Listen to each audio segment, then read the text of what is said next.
जेसून आपले सांग म्हणली, म्हज्या नांवान बापा लागीं तुमी कितेंय मागात जाल्यार तो तुमकां दितलो. आजून पर्यंत तुमी म्हज्या नांवीन कितेंच मागूंक ना.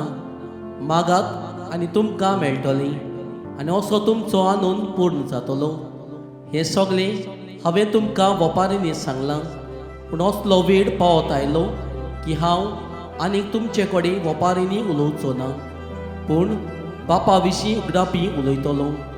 त्या दिसा तुमी म्हज्या नांवीन मागतले आनी तुमच्या खातीर हांव बापा लागीं मागतलो म्हूण हांव तुमकां सांगिना. कारण बाप कशा तुमचो मोग करता, कित्याक तुमी म्हजो मोग केला आनी हांव देवातावन उपजलां म्हूण तुमी बाबात धरला. हांव बापासून उपजलां आनी संवसारांत आयलां. आतां हांव संवसार सोडून आनी बापाशी वेतां.